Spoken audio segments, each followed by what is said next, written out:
Bushfires, Blame Shifting and Causal Foreordination. By Vibka Wallder, 13th of March, 2020.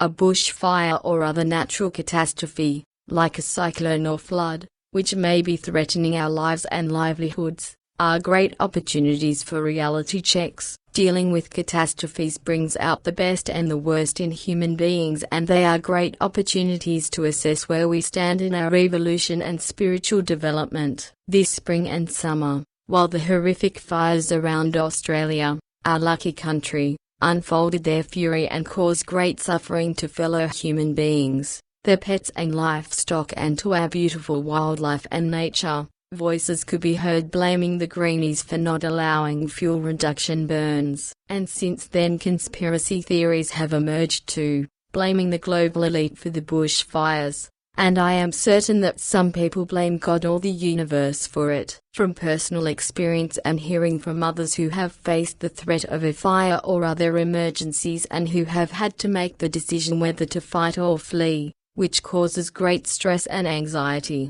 I can only say that such finger-pointing does not help at a time when someone is dealing with the adrenaline from the fight and flight response and the great uncertainty of their future. It is not helpful because in order to save my life I do not need to know how the fire started. I just need to know how to deal with it and how to save my skin and that of my loved ones and the animals in my care. Later we can sit down together and debrief and talk about how it started and what can be done in the future to mitigate the risks of those natural and human-made catastrophes. After evacuating 3 times and finally getting some rain and cool weather, I can stop worrying and take the time to think about the whole scenario.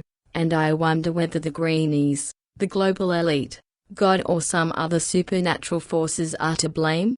Who is to blame for our collective fortune and misfortune, or my personal fortune or misfortune? The greenies are human beings like you and me, concerned about the environment and in particular fuel reduction burning, as that creates more CO2 emissions. They have the best interest of our planet at heart and try to develop policies that make this world a better place. The only problem though is that hardly any of them address overpopulation, the root cause of our environmental woes. If the world was not so badly overpopulated and damaged by all of us human beings, and if we had not thrown nature totally out of balance by polluting, exploiting, ravaging and damaging this planet, we would not have so many severe weather events. Instead of using our brilliant minds to invent vehicles powered by free energy, to develop measures to control weather events and nature, to manipulate our genes in order to stamp out diseases and extend our lives and so forth,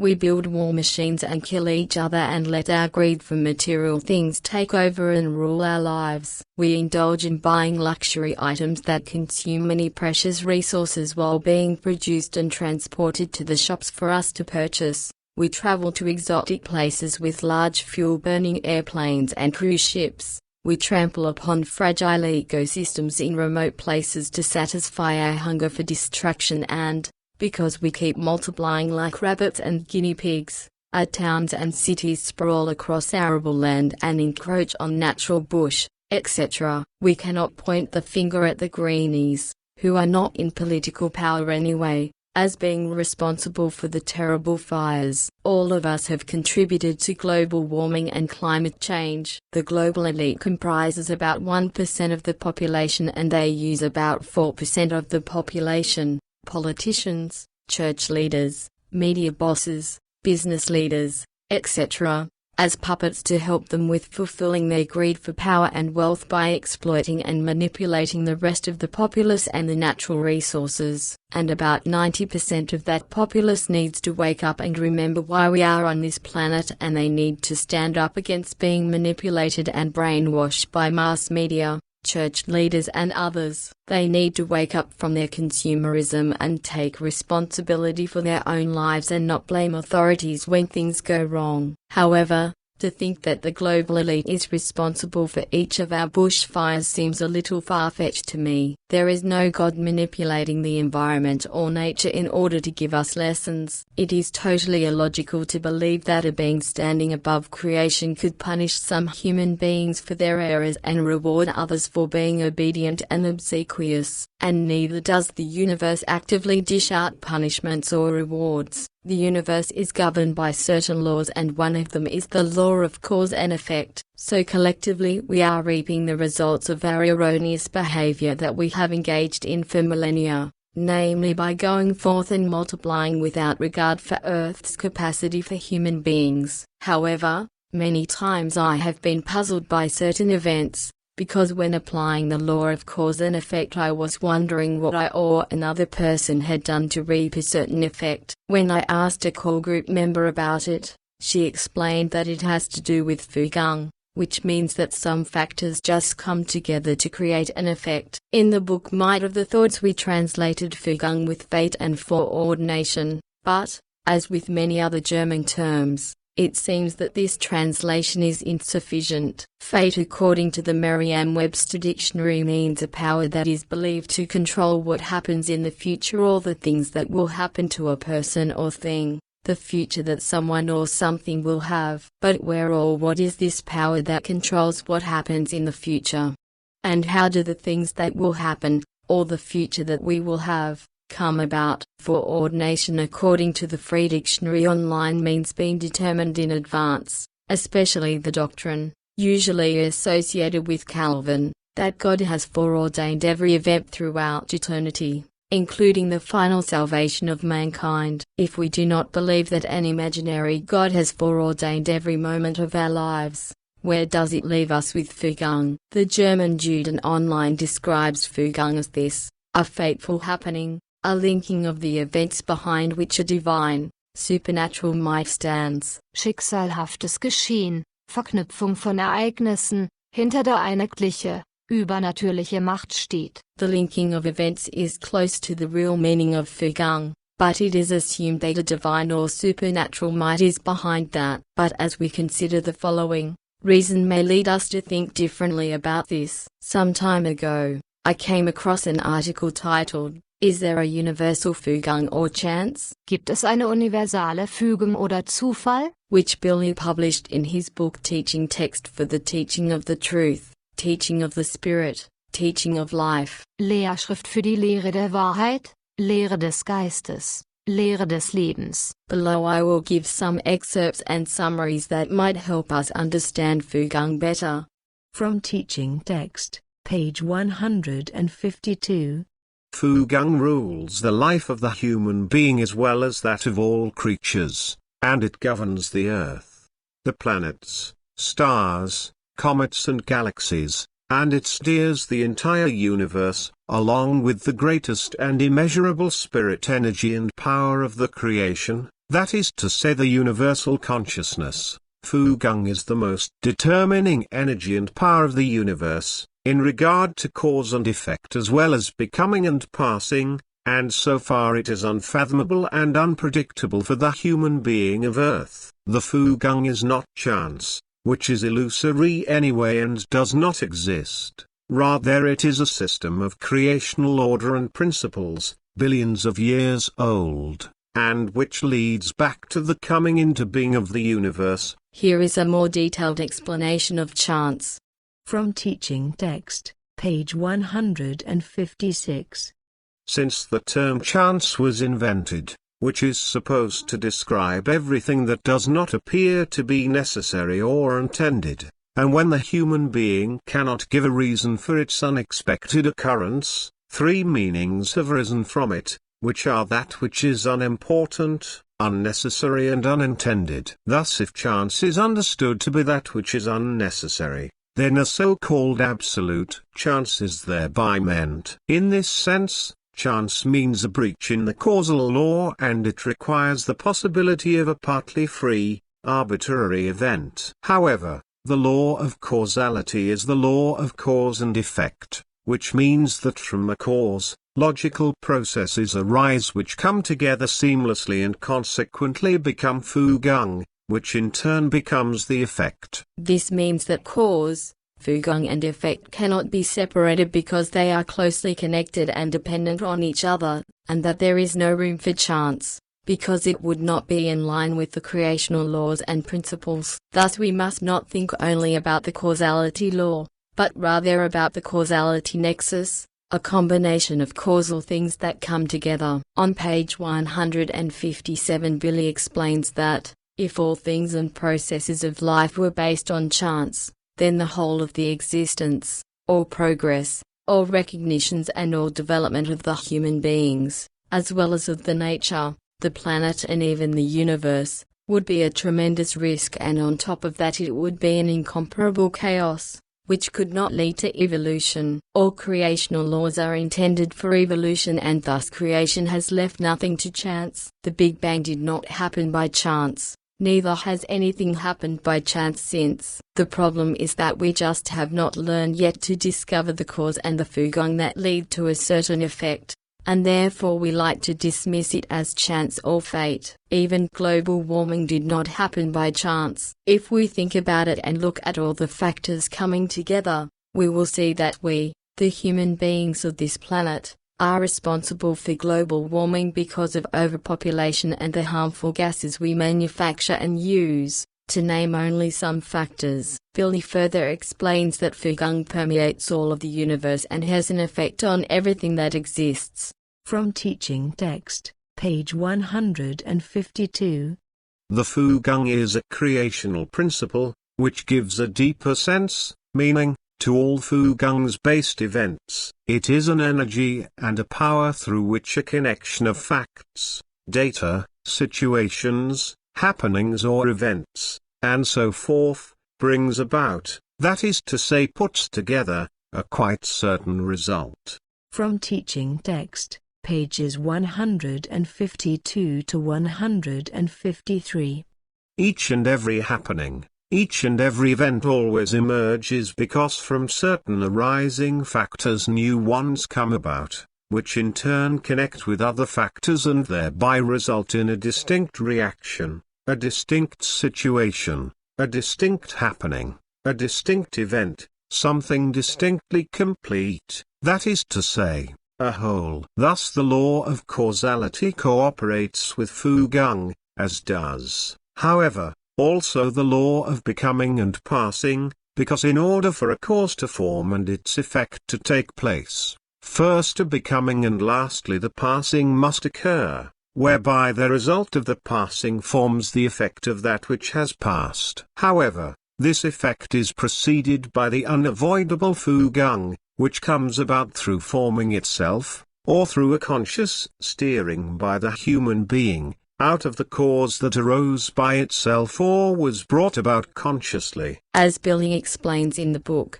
in science Fügung plays a very important role. The results of experiments only come about because distinct factors come into being as the causes, connect with other factors, develop further and thus achieve a result. So the results of experiments never come about by chance. The problem though is that, due to Fügung, the results of experiments can sometimes be fatal if the factors that come together cannot be predicted or calculated, and very often Fügung is still something unpredictable and unfathomable for the human beings on this planet. Therefore, if the result of a cause cannot be explained, we put it down to chance. However, in the whole of the universe no law of chance exists, because everything comes about in good order and through the law of Fügung. As we have heard many times over, smoking causes lung cancer. But then everyone who smokes should inevitably develop lung cancer. Why is that not so?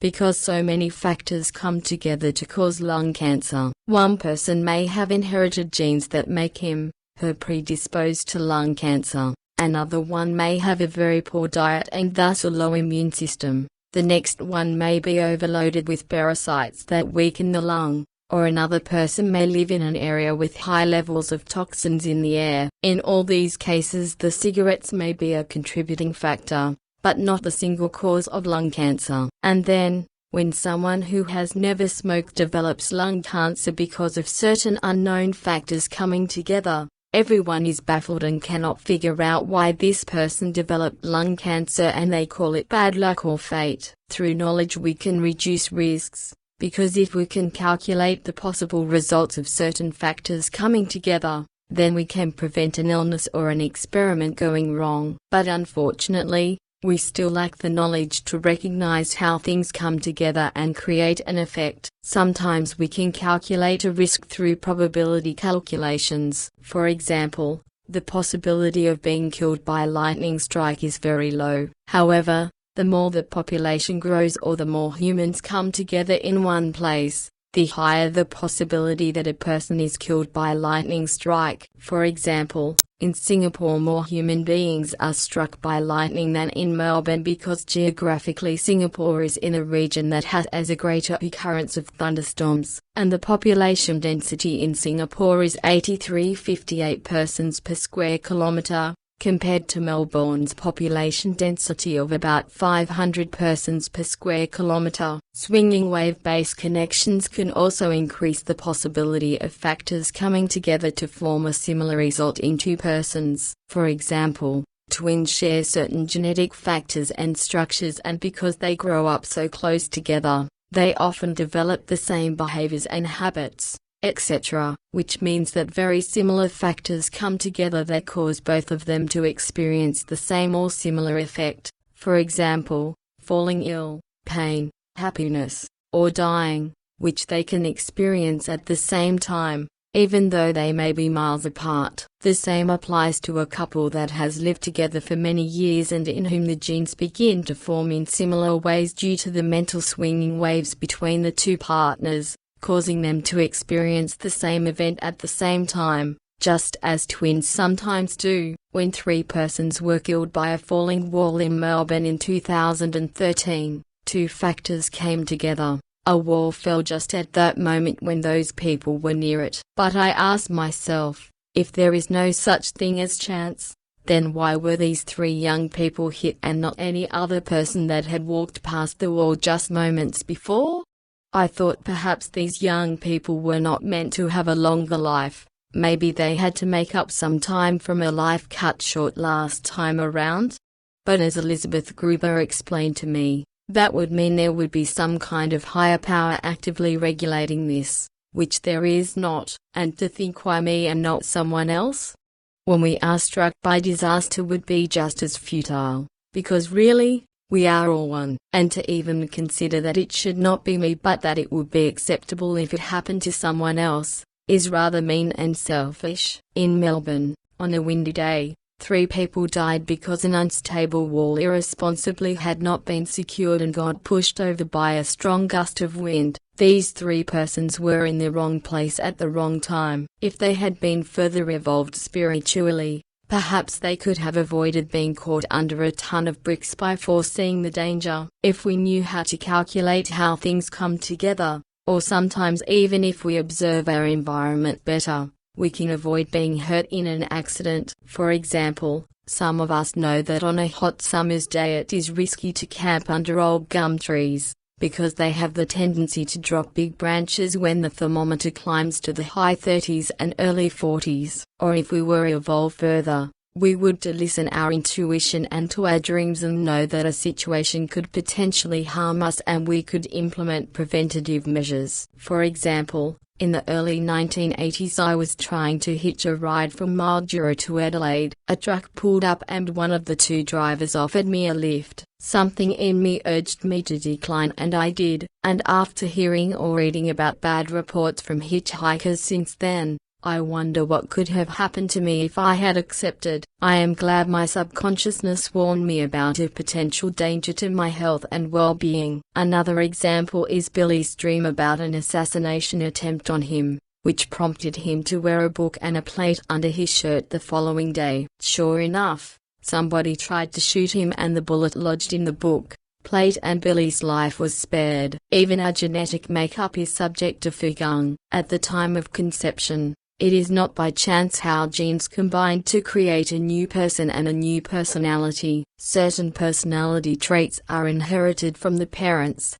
whereas others come with the overall consciousness block that incarnates into the embryo on day 21 after conception. Then environmental influences, like the food and drinks the mother consumes, the father's health at the time of conception and so forth, play a role in the development of the genetic makeup of the fetus. Thus all these factors, and perhaps some more that we do not know yet, combine to have an effect on the new person that is growing. And once the baby is born, factors like the star sign, the number of the day it was born, the environment, self-education and so forth play a role in shaping a certain personality. But the good news is that we can change certain traits that we may have inherited from our parents, as is explained in the book Might of the Thoughts, for example. Also, Bruce Lipton in his book The Biology of Belief, describes how we can change the way our genes express themselves. Back to shifting the blame. Already in 1958 Billy warned all the governments in the world about the effects that overpopulation would have on this planet if we did not agree on a worldwide stop to births. He warned that natural catastrophes on this planet would become more frequent and more severe, because when a planet is overpopulated many factors come together that destroy and exploit the natural environment, which in turn has dire consequences for us. Therefore, if we chose to live in an area that may be prone to bushfires or flooding, we must take measures to reduce the risk of losing our houses or lives, and we cannot blame anyone else or a higher power if we are unsuccessful. We have either caused the loss by being neglectful or careless, or it could be due to causal foreordination, which means that too many unfavorable factors have come together. So if we want to reduce the risks to our lives due to bushfires or other catastrophes, we must make a greater effort to reduce overpopulation and restore the balance on this planet. Unapproved, unauthorized translation. There will be errors. Thoughts and feelings have an effect on the health. The thoughts as well as the feelings resulting from them are processes which arise out of the activity of the consciousness, and indeed irrespective of whether they are consciously chosen and wanted or quite simply whether they automatically and unconsciously come to expression. If the thoughts and feelings are negative, wrong and unhealthy, then the well-being of the psyche sinks, and as a result this has the consequence that the body will also be adversely affected and whose health will be impaired through sickness, anxiety, suffering, pain and decay. However, if good, positive and constructive thoughts and feelings are nourished, then these envelop the body with well-being. Of course, it is undeniable that through any gene-based or external influences, related illnesses, pain and suffering can greatly impair the body health-wise. However, they can be carried with good, positive and healthy thoughts and feelings as well as without anxiety, but rather with dignity and confidence. So anxiety, illness, suffering, pain as well as the joy of living, health, dignity and confidence are circumstances of life and deep-reaching conditions that are especially rooted in the thoughts and their feelings. If the thoughts and the throughout resulting feelings are full of anxiety and fearful, suffering, painful, dignitiless, confidenceless and morbid, they express themselves through the condition of a severely impaired psyche and through a consciousness impairment, as well as through an ill, suffering, and aching body brought about from this. And if illnesses, pain and suffering of a purely physical kind already exist, then these are reinforced through negative thoughts and feelings and not infrequently up to the unbearableness. If real or psychosomatic illnesses, pains and sufferings are brought about solely through wrong and morbid anxiety, fear, thoughts and feelings in the psyche and in the body, then these can be as deadly as a knife thrust to the heart. And the fact is that thousands of human beings continually die from this if they demolish their psyche through their anxiety-full and fearful thoughts and feelings and destroy their bodies through real or psychosomatic illnesses, pains and sufferings, or terminate their lives through suicide. Anxiety-full and fearful as well as negative, wrong and impure thoughts and feelings, firstly demoralize the psyche and quickly thereafter the whole body, because both open oneself up to real or psychosomatic illnesses, pains and sufferings, through which the entire nervous system is then very rapidly attacked and shaken. Pure, joyful, happy, strong and healthy thoughts and feelings build up the psyche and thus also the vitality of the body. The body is a fine,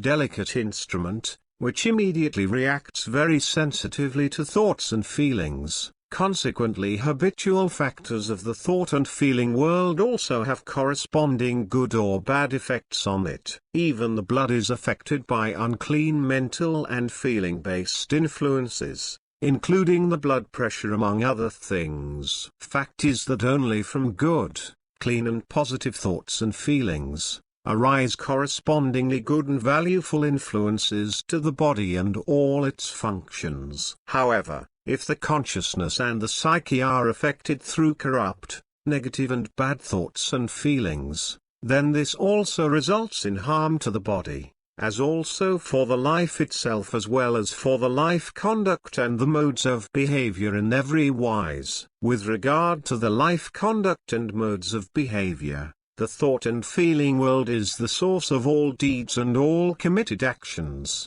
Therefore it is also the source of the realization between good and evil as well as with regard to everything that comes forth in life through one's own thought-feeling based powers. Also with regard to the decrease of body weight, the thoughts and feelings play an exceptionally important role, because if they are not directed towards the whole of a motivated and willing loss of weight, then any diet and nutrition-wise changes also brings no success. Fact is that a clean, good and positive thought and feeling world leads to the same kind of modes of behavior and activities, and to exactly the same habits. If the thoughts and feelings are thus cleansed in a positive, good and healthy wise, are strengthened and nurtured, then no consideration must be given to the malicious, negative and bad anymore, but rather these will just be eliminated. So if the human being wants to keep her body and psyche pure health-wise,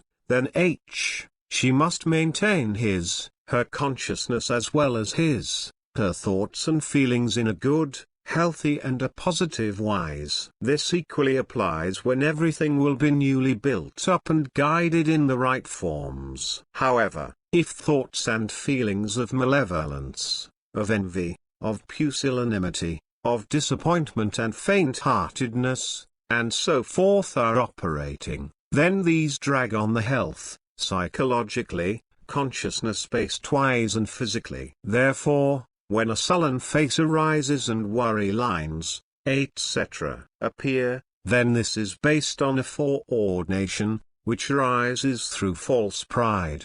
Bad, evil, foolish, sorrowful, painful and negative goods of thoughts and through the throughout resulting same kind of feelings. Strong positive, good and healthy thoughts and feelings create a strong consciousness, a strong and healthy psyche and influence the entire body in a positive wise, as well as the happiness and the cheerfulness, if the joy of peace, of harmony and the benevolence therein gain entry. Truthfully, there is no better doctor than good, healthy, joyful and positive thoughts and feelings, because they dissipate the danger of illnesses which befall the consciousness and the psyche and thereby could just as easily have malicious influence on the body. Truth is also that there is no better consoler than healthy, good and positive thoughts and feelings. And indeed even if shadows of mourning, grief, annoyance and sorrow appear. However,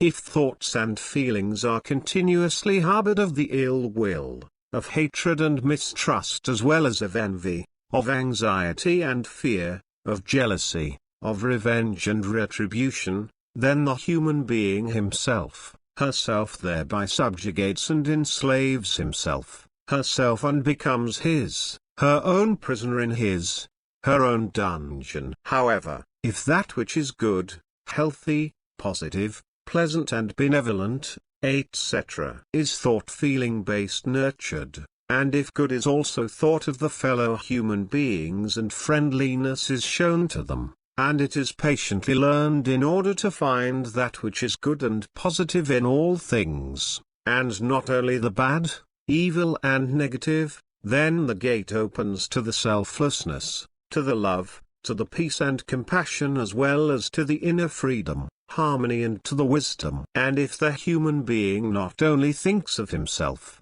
herself but also of the fellow human being and of the other creatures and life forms in a good, healthy, friendly, benevolent and positive kind and wise, he or she will find in fullness in himself, herself true love, peace, freedom, joy, fulfillment, happiness and harmony. Samuel Silver Star Center, April 18, 2012, 3:48 p.m.